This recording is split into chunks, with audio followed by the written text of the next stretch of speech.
তাহলে কি সত্যি সত্যি এবার সেন্ট মার্টিনে পর্যটন সংখ্যা সীমিত করা হবে? আরও কি কি নিয়ম কানুন বা বিধিনিষেধ পালন করতে হবে সেই বিষয়েও জানালেন পরিবেশ উপদেষ্টা রিজওয়ানা হাসান।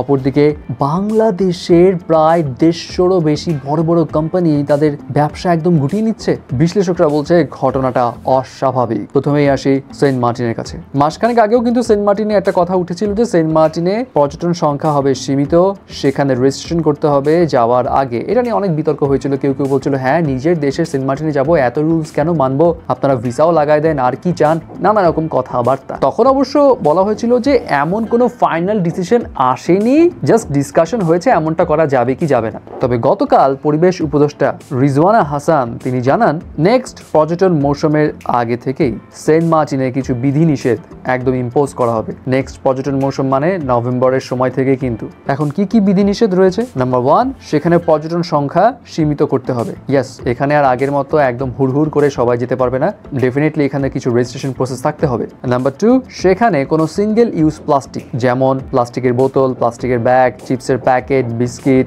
স্ট্র এইসব কিছু আর রাখা যাবে না বা নিয়েও হয়তো যাওয়া যাবে না। অ্যান্ড নাম্বার 3, সেন্ট মার্টিন দ্বীপে রাত্রি যাপন করা যাবে না, অর্থাৎ রাতে আর সেন্ট মার্টিন দ্বীপে থাকা যাবে না। এখন কেন এই নিয়ম? তিনি বলেন সেন্ট মার্টিনকে ভবিষ্যৎ প্রজন্মের জন্য বাঁচিয়ে রাখতে চান তিনি, এবং এই দ্বীপটিকে কোলাহল মুক্ত এলাকা হিসেবে দেখতে চান তিনি, আর এই কারণেই এই উদ্যোগ। তিনি এটাও জানান এই উদ্যোগ কিন্তু নতুন করে আবিষ্কৃত কোনো উদ্যোগ নয়, এমন উদ্যোগ বিগত সরকারের আমলেও নেওয়া হয়েছিল কিন্তু বাস্তবায়ন করা হয় নাই। ফর এক্সাম্পল 2020 সালের 24 ফেব্রুয়ারি তৎকালীন প্রধানমন্ত্রীর মুখ্য সচিবের নেতৃত্বে এমন সিদ্ধান্ত হয় যে সেন্ট মার্টিন দ্বীপে প্রবেশের ক্ষেত্রে রেজিস্ট্রেশন করতে হবে এবং পর্যটক সংখ্যা সর্বোচ্চ 1250 জন হতে হবে, এবং এটা বাস্তবায়ন করবে বেসামরিক বিমান পরিবহন ও পর্যটন মন্ত্রণালয়। বাট আলটিমেটলি বাস্তবায়ন হয় নাই, বাট এবার হয়তোবা এমন কিছু বাস্তবায়ন করা হবে। এখন প্রশ্ন হলো যারা পর্যটনকে কেন্দ্র করে ব্যবসা বাণিজ্য ওখানে শুরু করেছে অনেক আগে থেকেই, তাদের কি হবে? এই সমস্ত বিষয়গুলো নিয়ে আসলে মৌসুম শুরুর আগেই হোটেল মালিক, ট্যুর অপারেটর এবং পর্যটন মন্ত্রণালয়ের সঙ্গে আলোচনা করে সিদ্ধান্ত নেওয়া হবে।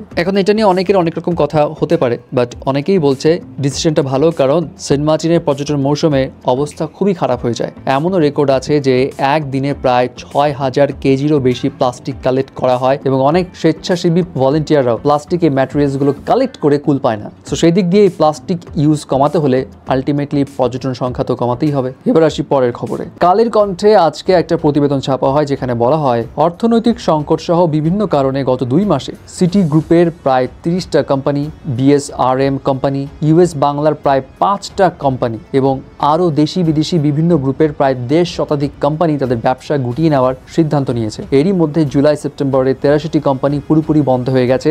বন্ধের যে ধারা তাতে বিশ্লেষকরা কিছুটা অস্বাভাবিক বলছেন বিষয়টা, কারণ স্ট্যাটিস্টিক্স বলছে গত অর্থ বছরে 275টি কোম্পানি বন্ধ করা হলেও এই অর্থ বছরে গত 3 মাসের যে কন্টিনিউয়াস বন্ধের ধারা চলছে তাতে ধারণা করা হচ্ছে অর্থ বছর শেষে এই সংখ্যা অনেক বেশি হবে, যেটা ডেফিনেটলি দেশের অর্থনীতির জন্য একটা বিশাল চ্যালেঞ্জ এনে দিবে। সেই রিপোর্টস এটাও বলা হয় এরই মধ্যে 160টির মতো কোম্পানি বন্ধের প্রক্রিয়া চলে গেছে। বন্ধের তালিকায় ছোট প্রতিষ্ঠান যেমন রয়েছে, বড় গ্রুপের প্রতিষ্ঠানও রয়েছে, এবং এটাও জানা যায় লম্বা সময় ধরে অর্থনৈতিক সংকট, শ্রমিকদের অসন্তোষ, তারপর বন্যা পরিস্থিতি সবকিছু মিলিয়ে ব্যবসায়ীরা অনেক চ্যালেঞ্জের মুখে পড়েছে, এবং অনেক ব্যবসায়ীরা জিনিস সামাল দিতে পারলেও অনেকে আবার পারেনি, যার কারণে তাদের বাধ্য হয়ে ব্যবসার অনেকটা পোর্শন গুটিয়ে নিতে হচ্ছে। সো এই জায়গা থেকে অনেক ব্যবসায়ীরাই চায় সিচুয়েশনটা সরকার যাতে আমলে নেয় এবং জিনিসগুলো সঠিকভাবে হ্যান্ডেল করার একটা উদ্যোগ নেয়। সো লেটস সি আলটিমেটলি কি হয় অ্যাকচুয়ালি।